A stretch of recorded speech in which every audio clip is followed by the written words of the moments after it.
In the quiet moments of reflection, when the world outside fades into a distant hum, I find myself drawn to the profound glory of Jesus Christ.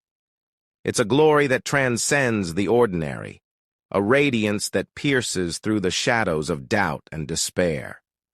It's not merely a historical figure or a character in a book.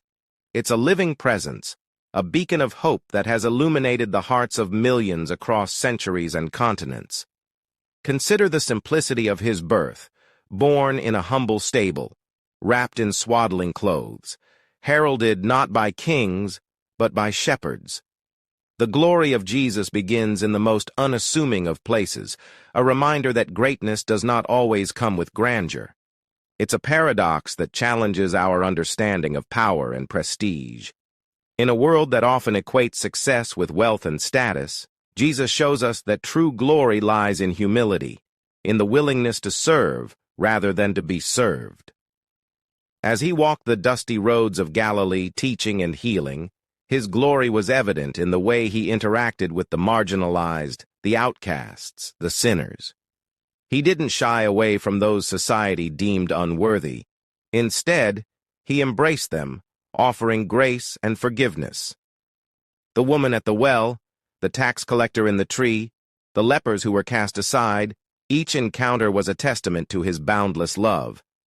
In those moments, his glory shone brightest, not in the miracles alone, but in the compassion that flowed from his very being.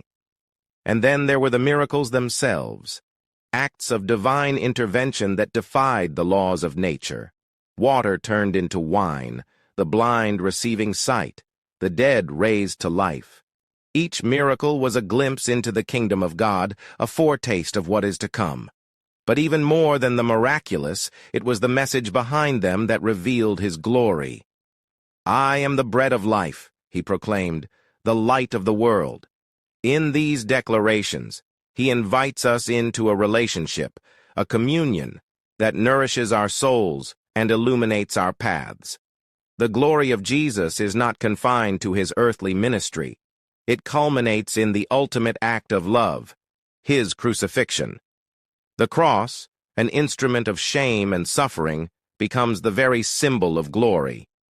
In that moment of agony, when darkness enveloped the land, he bore the weight of the world's sin. It's a mystery that defies human understanding. How can death lead to life? How can suffering bring salvation? Yet, in his willingness to lay down his life, he reveals the depth of his love and the extent of his grace. The glory of the cross is not in the pain endured, but in the victory achieved.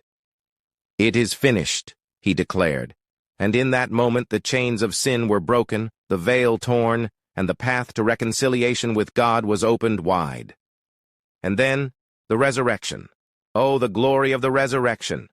The stone rolled away, the tomb empty, the promise of new life bursting forth like the dawn after a long night. It's a glory that assures us that death is not the end, that hope is never lost, and that every tear we shed is held in his hands. The risen Christ appearing to his disciples, breathing peace into their fear, commissioning them to go forth and share the good news. This is the glory that empowers us. It's the assurance that we are never alone, that the same power that raised him from the dead is at work within us. In the years that followed, as the early church began to spread the message of his glory, they faced persecution and trials, yet they did not waver. They were fueled by the very glory of Christ that had transformed their lives. They understood that to follow him was to embrace a life of sacrifice, to carry their own crosses, and to shine his light in a world often shrouded in darkness. The glory of Jesus is not just for the mountaintops. It's also found in the valleys, in the struggles, in the moments when faith feels fragile. It's a glory that sustains us, that gives us strength when we feel weak, that reminds us we are part of something far greater than ourselves. And here we are today, still grappling with the implications of his glory. In a world that often feels chaotic and uncertain, we are called to reflect that glory in our lives. It's a challenge, isn't it? to embody love in a culture that often promotes division, to extend grace when we feel wronged, to seek justice for the oppressed. Yet, this is the call of Christ, to be his hands and feet, to be vessels of his glory in a world that desperately needs it. So, what does it mean to live in the glory of Jesus Christ? It means waking up each day with a heart open to his leading, seeking to love others as he loved us, to forgive as we have been forgiven. It means recognizing the sacred in the mundane, finding his presence in the laughter of friends, in the beauty of creation, in the quiet moments of prayer. It means sharing our stories of grace, our testimonies of transformation, and inviting others to experience the same glory that has changed us. The glory of Jesus Christ is not a distant memory. It is a present reality.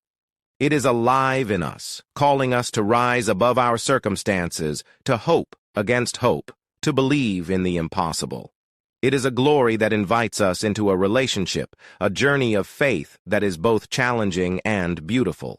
And as we walk this path, may we never forget the depth of his love, the power of his resurrection, and the promise of his return. For in him we find our purpose, our identity, and our ultimate glory.